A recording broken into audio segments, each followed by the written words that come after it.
The moment the chief surgeon's hand closed around her hair and yanked her head back, the entire emergency room seemed to freeze, as if time itself had been shocked into silence.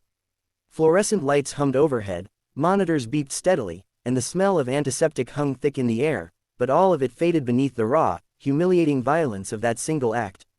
A quiet nurse, barely noticed by most, stood trembling in the center of it all, her eyes wide not with anger, but with something far deeper and more dangerous, resolve.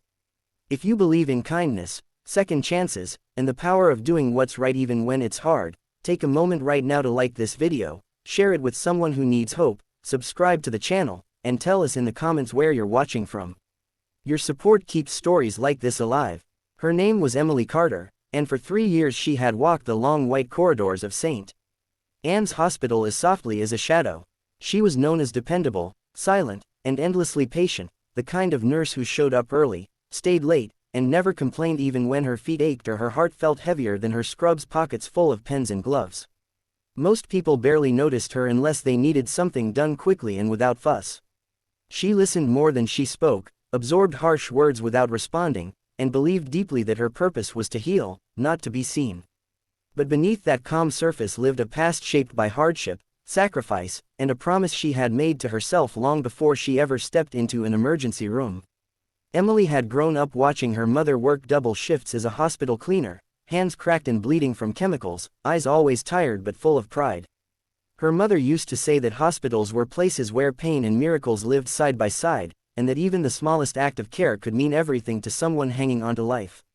When her mother died suddenly from an untreated illness because they couldn't afford proper care, Emily vowed she would become the kind of nurse who never let anyone feel invisible or powerless. That promise guided every step she took, even when the world tested her patience and dignity. The chief surgeon, Dr. Richard Holloway, was the opposite of everything Emily believed in. Brilliant, respected, and feared, he ruled the ER like a battlefield commander. His temper was legendary, his words sharp enough to cut deeper than any scalpel. Nurses flinched when he entered a room, residents avoided eye contact, and administrators looked the other way because his success brought prestige and money to the hospital. Mistakes were met with humiliation, not guidance, and respect was something he demanded, never earned. Emily had endured his outbursts many times, lowering her eyes and focusing on her tasks, telling herself that patience mattered more than pride. That night, the ER was overwhelmed. Ambulances arrived one after another, victims of a multi-car accident soaked in blood and shock. The air buzzed with urgency, stretchers crowded the halls, and every heartbeat seemed to echo through the chaos. Emily moved swiftly from patient to patient, her hands steady, her mind clear, doing everything she could to keep people alive. One patient, a young boy no older than 10, had been rushed in with internal bleeding. Emily noticed something was wrong with his vitals, a subtle change that others missed. She followed protocol, flagged the issue, and prepared for immediate intervention. But Holloway was already on edge, his patience worn thin by the relentless pressure. When he saw Emily adjusting equipment and insisting on a recheck, he exploded. In front of everyone, doctors, nurses, patients' families, he grabbed her hair and yanked her head back, his rage spilling into physical dominance meant to silence her. The room went deathly quiet. No one moved, no one spoke. Emily's scalp burned, her heart pounded, and for a split second, the frightened girl she once was threatened to resurface. But something inside her shifted. As he released her and stormed off, dismissing her concern, Emily didn't cry.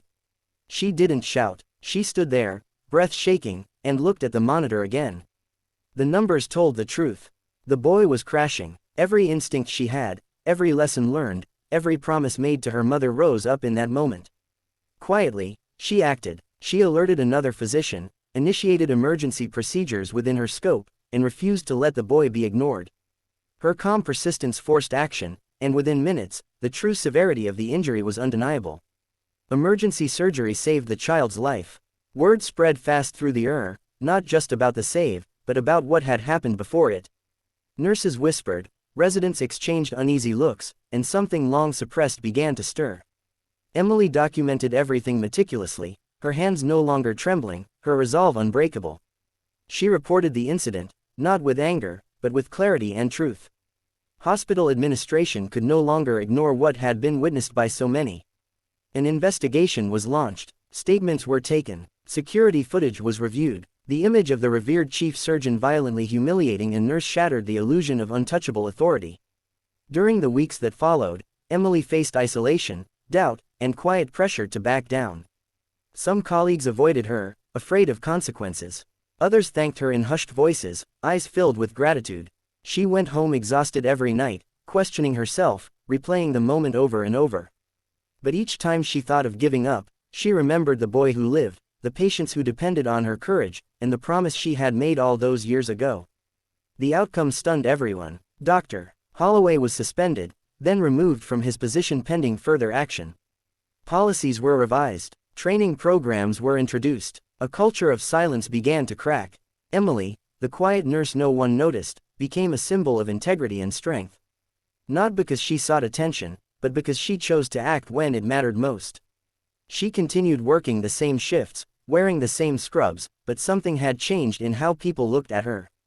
There was respect now, and hope. Just before the ending, we want to ask you something important.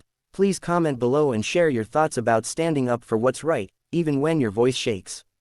Near the end of her shift one evening, Emily paused outside the pediatric ward and watched the young boy she had saved laugh softly with his mother. Tears filled her eyes, not from pain, but from a quiet triumph that no applause could ever equal. She understood then that true strength doesn't always roar.